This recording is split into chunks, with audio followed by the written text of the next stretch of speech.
Yo, what's going on out there, man? It's your boy DOC. You already know the vibes. It's your loyalty over everything. Today we have a special guest with us today. Let her introduce herself. My name is Kiosha. Hi, guys. I'm a WigVill. WigVill. Stylist. Building today something live. Brooklyn's very own. You know what I'm saying? She have a Brooklyn. Oh, see, you respecting my shit. Now, I pay attention.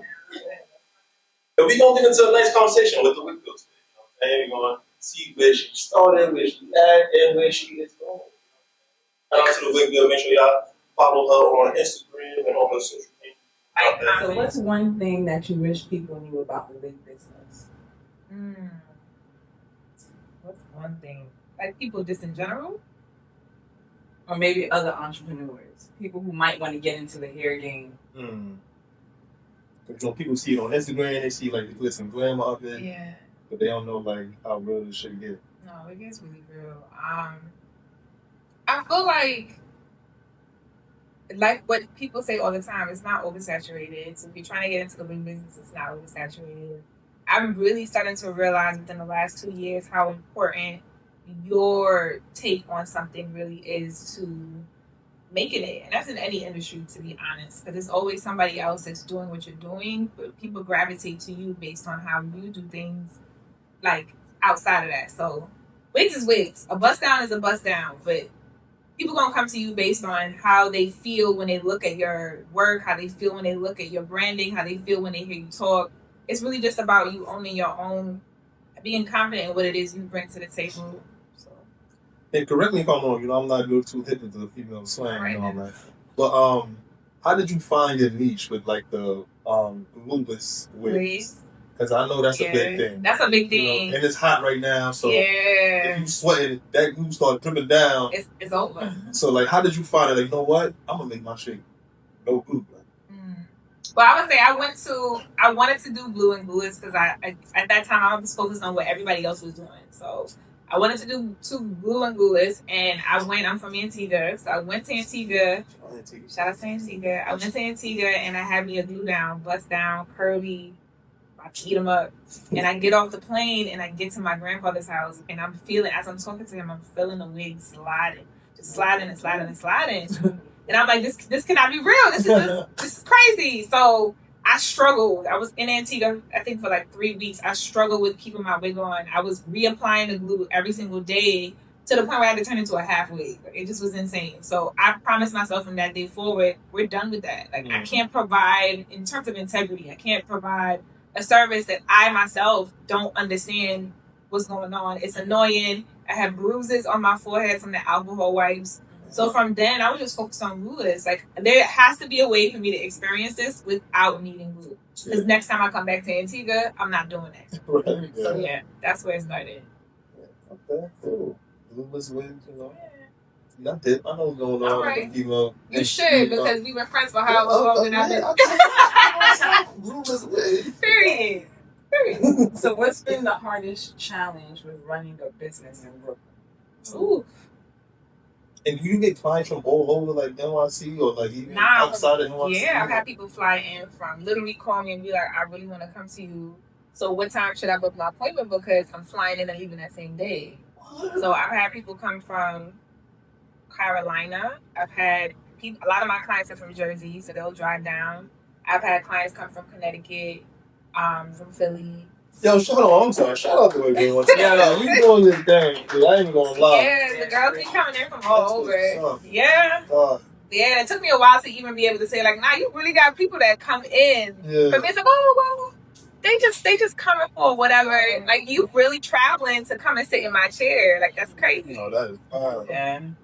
I'm sorry, what was the question again? What's the hardest thing about Okay, yeah. business? The hardest thing about running a business in Brooklyn or in New York City in general is just, man, rent is expensive. It's the expenses. The expenses to me is the hardest part. The girls will come to your house, but I think it's just a matter of like when you're scaling and you're trying to separate yourself. I want to offer professional and luxurious services. So it's about, my clientele being comfortable as well as myself. So I know they don't want to come to my bathroom and I don't want them in my bathroom. So I feel like I need to create that experience, and in order to do so, you got to spend money. And in New York City, rent is expensive. Everything high. The taxes is expensive. Is expensive. So I feel like that to me is the most difficult part. Figuring out how to continue to scale, given how high it costs just to put yourself out there. Right. Yeah. It costs to be a And boss. so, No, for real. so when somebody comes to you and they sit in your chair, what can they expect? Oh my gosh, they can expect. Oh my god. They can expect. No, like I really focus on making my clientele feel comfortable. A lot of my clients are first time wig wearers, has never worn a wig before, or they're new to glueless. So it's really important for them to they're nervous. They're nervous. Stylists get a bad rap for their attitude, so they don't know me enough to know like what they're gonna experience. So they're gonna experience somebody who's warm and welcoming. They're gonna experience a space that's clean, smells good. You're gonna be playing music, chopping it up, like they're going. It's like being at home. Like your studio is a vibe. yeah, thank you. It's calm. It's chill. Scrolling around and shit. Yeah. The mirror right there, right? Yeah. I do, yeah. It's a good time in there. So I feel like they come in. You still got the TV? No, it's not on the wall. But we working on it. We working on that. We working on that. Yeah, soon to come. But yeah, I feel like they can just expect like just warmth. Like just I feel like they always 10 out of 10 in terms of ease. Like they come in so anxious and nervous and they leave like nah. Like if for nothing else, they be like, can I give you a hug? Because they be feeling so like nah. Like I really had a good experience. Yeah. And that's what I would pride the WigVill space with TWV. So yeah. Oh wow, TWV. Yeah, you see that, right? I just caught that. That's fire. Is there ever a time where you wanted to switch lanes or give up? Yeah. Hell yeah. All the time. I think sometimes it's because you play so many roles. When you run a business, that's any business, you have to do everything on your own. You the accountant, you the person that's trying to explore and find other creative things to do. You're the one that's buying all the things that you need. You're looking for like groups things to be a part of. It costs a lot to do these things. It takes from you. You still got family. You still got personal life. Like so, it can be difficult to try to find a balance between everything. So I say like, yeah.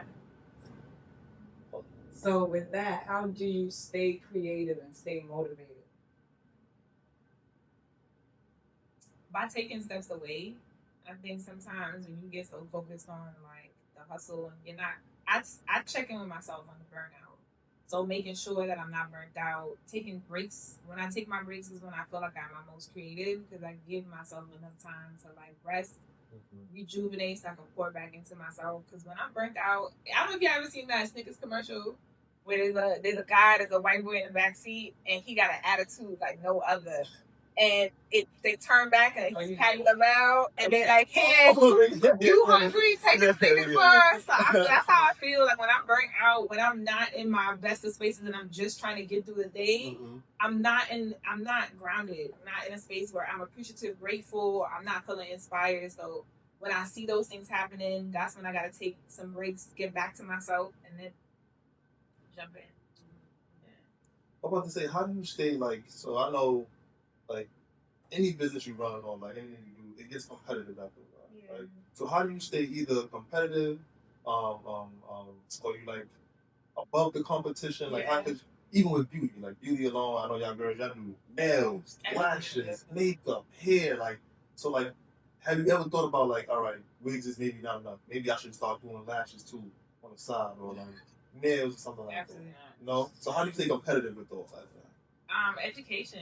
Like you really have to invest into it. I think my first time really significantly investing into myself was I think 2 years ago. I had went on a networking trip to Atlanta.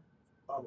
Yeah, it was like I spent like $2,500 altogether on being able to be out there. And at first I'm like, damn, this is so stupid. You spend all this money, and it's right off the cusp of me quitting my full-time job. So I'm like, this is insane. But I went down there and I did not regret it. So I feel like it helped to reinforce this, like, you got to spend money to make money. So educating yourself, putting yourself in rooms, it costs, getting mentorship. I'm in a mentorship program now.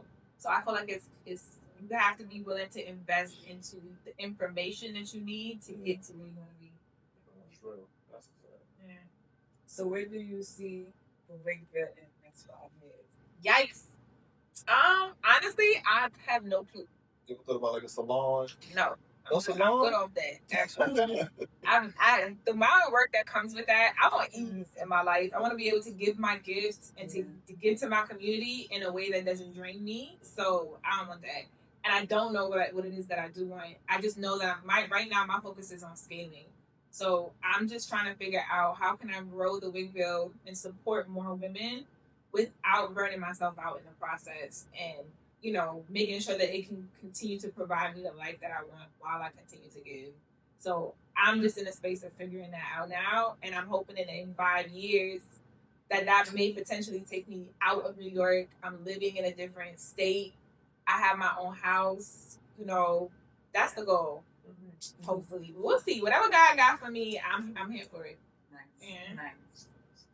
All right, cool. So that wraps up our quick Q&A interview with Oshi from the WigVill. Thank you for coming again. Appreciate you. Thanks for having me, guys. Of course. So make sure y'all tap in, follow all the guys out there. Make sure y'all send all y'all girlfriends to the WigVill, get their wigs done. You know what I'm Let them saying? know where to find you. You can find me at TheWigVill, VILL, on Instagram. You can find me at thewigvill.com.